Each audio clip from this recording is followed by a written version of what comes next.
The mainstream media is such an embarrassment. These people are so out of touch with the average American. I didn't think that Meet the Press could get any worse. Todd Chuck, he was absolutely atrocious hosting that show on Sunday mornings. When I was growing up, Tim Russert was the long-standing host of Meet the Press. Now, this was during a time when the media, they at least made an attempt to hide their liberal bias.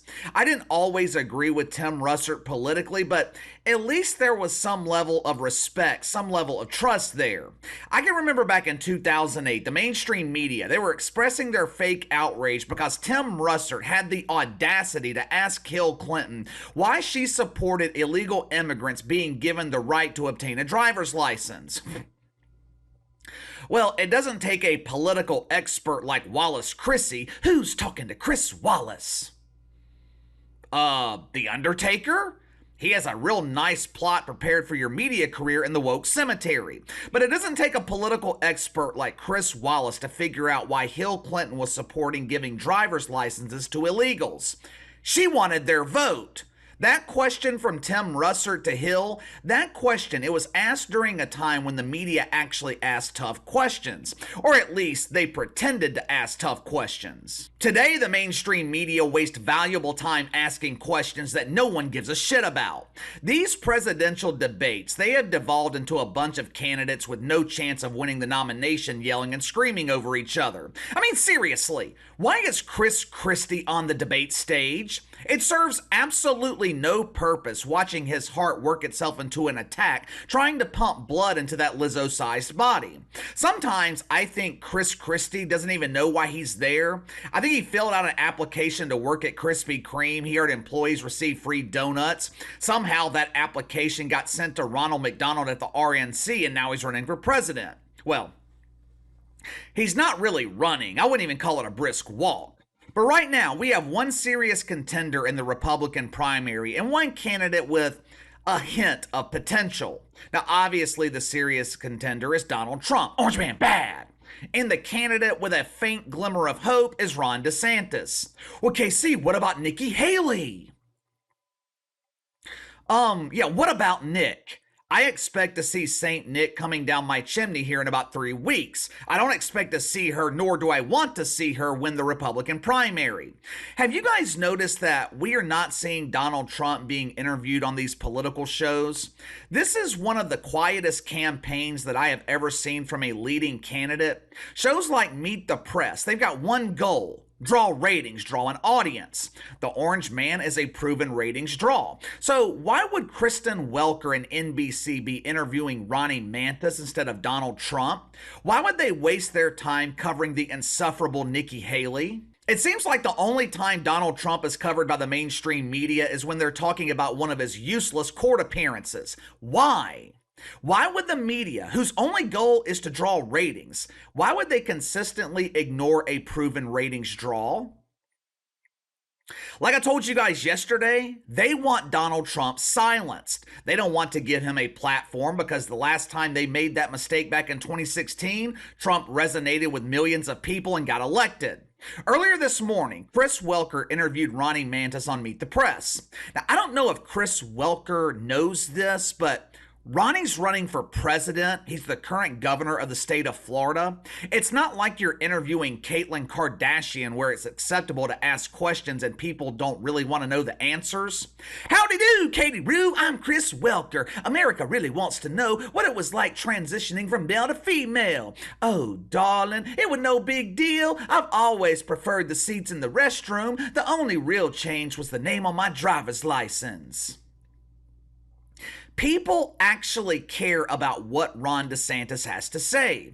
He's running for the most important job in the world. This is your chance to ask him about Ukraine. It's your chance to ask him about Israel. Perhaps you ask him about important things like illegal immigration. How would he respond if Fauci decided to fuck America again? Hell, you could even ask him about his debate Thursday night with Gabby Newsom. I thought the highlight of that debate the other night was when Ron DeSantis pulled out the doodle chart. He showed a map of San Francisco that was covered in brown. Apparently, the citizens of San Francisco, they have this app that gives them live updates of where the best doodle is being discharged around the city. Gabby Newsom, he is a polished politician, but not even Gabby could polish that turd.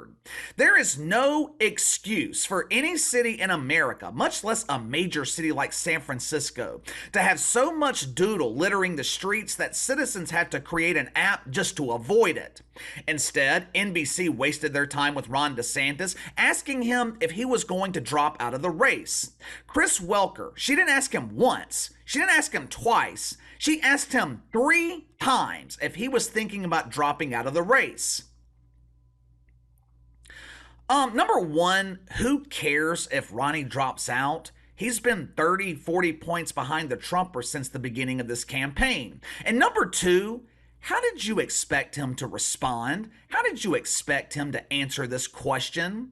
This is one of those notorious gotcha questions, a meaningless question where you're never going to get a real answer. What was Ron DeSantis supposed to say here?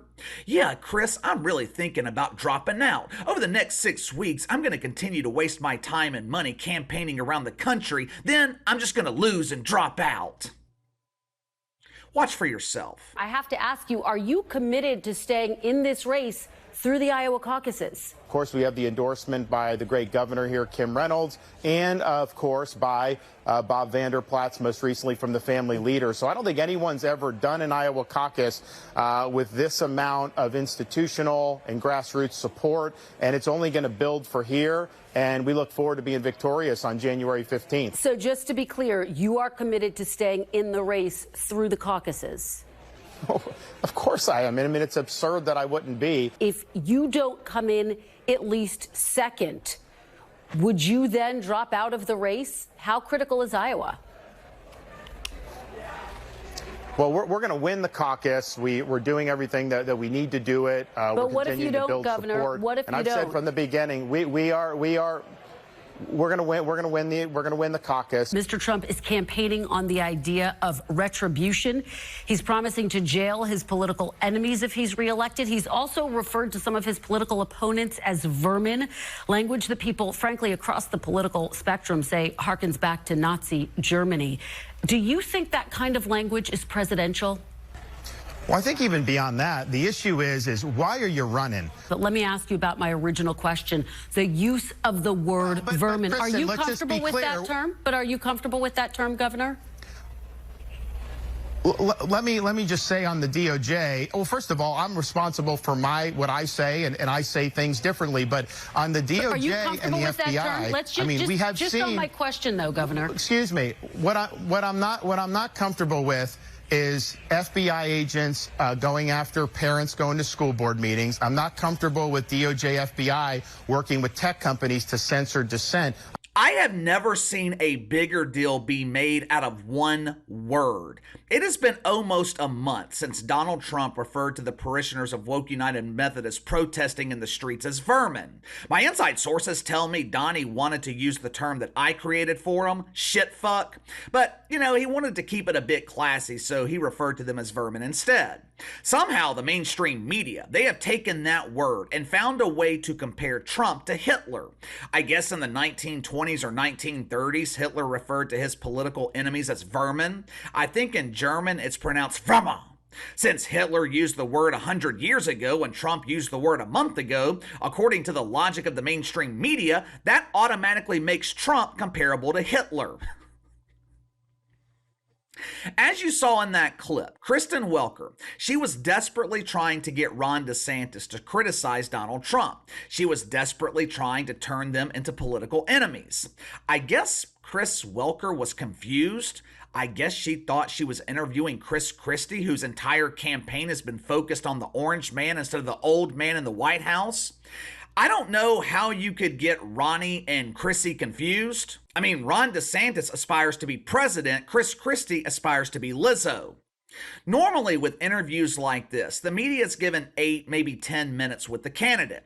Kristen Welker wasted 8 minutes asking Ron DeSantis if he was dropping out of the race and asking him repeatedly to criticize Donald Trump. Let me ask you something. What did you learn about Ron DeSantis throughout that interview on Meet the Press? Now, to his credit, Ron DeSantis, he was trying to steer the segment into talking about his campaign. Chris Welker kept getting aggravated because he wasn't answering her questions. Ronnie, I'm not asking you about illegal immigration. I'm asking you about vermin. What do you think about vermin? What the hell do you mean? I don't think about vermin. Donald Trump calling parishioners of Woke United Methodist vermin, that has absolutely no impact on my life. The only people concerned about that are the dumbasses in the mainstream media. Again, what did you learn about Ron DeSantis with his segment on Meet the Press? The only thing I learned is Ron DeSantis is not thinking about losing. He's not thinking about dropping out of the race. Well, no shit. I didn't need an interview with NBC to tell me that. That's like the media asking a professional athlete before the game, are you thinking about losing? Or asking the citizens of San Francisco if they're thinking about taking a bath. Why would they take a bath? Why would they waste valuable water? As soon as they walk out of their front door, they're stepping in shit. Taking a bath is pointless. Is it any wonder why there's no trust in the mainstream media? This is exactly what Vivek Ramaswamy was talking about during NBC's debate a few weeks ago. This interview with Ron DeSantis, this is exactly why Vivek Ramaswamy called out Kristen Welker on national television during that debate. Supposedly, Kristen Welker is a journalist. She went to Harvard to study journalism, and it shows. You are interviewing a presidential candidate, and the best question you come up with is asking if he's thinking about losing and dropping out of the race? Couple of months ago, Patrick Bet-David, he interviewed Ron DeSantis. They spoke for over an hour. It was an excellent interview. They talked about real issues, things that actually mattered. Now, Patrick Bet-David, he's an insurance salesman. The dude made millions of dollars pushing whole life insurance to people dumb enough to buy it. How is Patrick Bet-David a more skilled political interviewer than someone like Kristen Welker, who went to Harvard? Over the summer, Glenn Beck organized an event where all the Republican candidates were featured in a town hall one-on-one with Tucker Carlson. Now, at the time, there was like 90 people on the Republican side running for president. Each candidate was given 20, maybe 30 minutes with Tucker Carlson one-on-one where he asked them actual questions. Now, this is where the campaign of Mike Pence officially ended. They were talking about the billions of dollars that John Biden is sending over to Ukraine, and Tucker asked Mike Pence why that money wasn't being spent cleaning the streets here in America. Mike Pence replied, "As president, I wouldn't be focused on that. America would not be my problem." Campaign over. With one real question, Tucker Carlson showed the entire country that Mike Pence is not qualified to be president. We don't see anything like that from the mainstream media. All they're interested in doing is creating conflict within the GOP. All they're interested in doing is pressuring all the candidates to turn against the Trumper. This was an embarrassing display of journalism from Kristen Welker and NBC. But give me your thoughts on it. Kristen Welker, once again, humiliates herself on national television. 8 minutes with Ron DeSantis, and she asked him about dropping out of the race and repeatedly asked him about vermin. Why do these Republican candidates keep wasting their time with the mainstream media? Why do they keep wasting time showing up on NBC or MSNBC or CNN? Let me know. Sound off in the comments below. Like, subscribe, share the video. I appreciate you guys and your continued support. Best way to contact me is by email at btlkc84@gmail.com, KC_BTL84 on Twitter. I'll see you guys tomorrow.